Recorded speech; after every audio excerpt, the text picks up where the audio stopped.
சமீபத்தில் வெனிசுலா அதிபர் மதுரோவை அமெரிக்க அதிபர் ட்ரம்ப் வந்து ஒரு சட்டவிரோதமான ஒரு கைது செஞ்சார். அந்த மாதிரி அதை பண்ணவே கூடாது. இன்னொரு நாட்டு அதிபரை நம்ம கைது பண்ணுறதுங்கிறது இன்டர்நேஷ்னல் லாஸ்க்கு அகைன்ஸ்ட்டு. ஆனால் அவர் கைது பண்ணும்போது என்ன காரணம் சொல்கிறாருன்னா, வெனிசுலாவிலேருந்து வந்து அமெரிக்காவுக்கு அதிகமாக போதைப் பொருட்கள் வர ஆரம்பிச்சிருச்சு. அதனால் வந்து ஆர்கனைஸ்டு க்ரைம் இங்கே அதிகமாகிடுச்சு. இங்கே இருக்கிற க்ரைம் குரூப்ஸ் வந்து வெனிசுலாவில் இருக்கிற அந்த க்ரைம் குரூப்ஸ் கூட கான்டாக்டில் இருக்காங்க.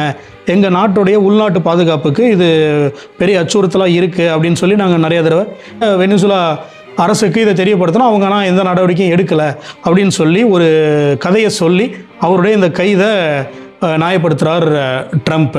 ஆனால் மற்ற எக்ஸ்பர்ட்ஸ் அனலிஸ்ட்ஸ் என்ன சொல்கிறாங்கன்னா, வெனிசுலாவில் சமீபத்தில் ஒரு பெரிய ஹைட்ரோ கார்பன் ரிசர்வ் கண்டுபிடிச்சிருக்காங்க. ஹைட்ரோ கார்பன் மூலயமா எல்என்ஜி எடுக்கலாம். அதை ப்ராசஸ் பண்ணுறதுக்கான வேலைகள் அவங்க ஸ்டார்ட் பண்ணியிருக்காங்க. அது ஒரு பெரிய அச்சுறுத்தலாக இருந்திருக்கும் ட்ரம்ப்புக்கு அப்படிங்கிற மாதிரி சொல்கிறாங்க. ஏன்னா ஏற்கனவே வந்து வெனிசுலா க்ரூட் ஆயில் தான் நிறையா வந்து அமெரிக்கா வாங்கிட்டு இருக்காங்க, பக்கத்தில் இருக்காங்க. அப்படிங்கிறதால இது பல தடவை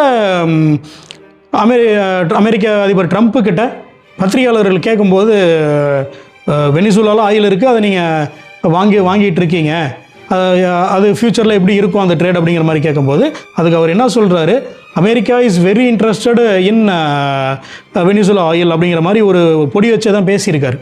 அதை மக்கள் ஒரு சாதாரணமாக சரி ஃப்யூச்சரில் பெரிய பிஸ்னஸ் பண்ணுற அளவுக்கு அக்ரிமெண்ட்ஸ் பண்ணுவாங்க போல நினச்சி விட்டுட்டாங்க. ஆனால் இன்றைக்கி அந்த நாட்டையே டேக் ஓவர் பண்ணுற அளவுக்கு ட்ரம்ப் போவார். அவர் அங்கே ஒரு பொம்மை கவர்மெண்ட்டை இப்போ போட்டிருப்பாங்க. அந்த கவர்மெண்ட் வந்து எப்படி பார்த்தாலும் அமெரிக்காவோட கைப்பாவையாக இருக்க போது அந்த நேச்சுரல் ரிசோர்ஸஸ் எல்லாமே இன்றைக்கி அந்த கவர்மெண்ட்டோடைய கையில் சிக்கிடும். அப்படி தான் இன்றைக்கி சூழ்நிலை ஆயிடுச்சு.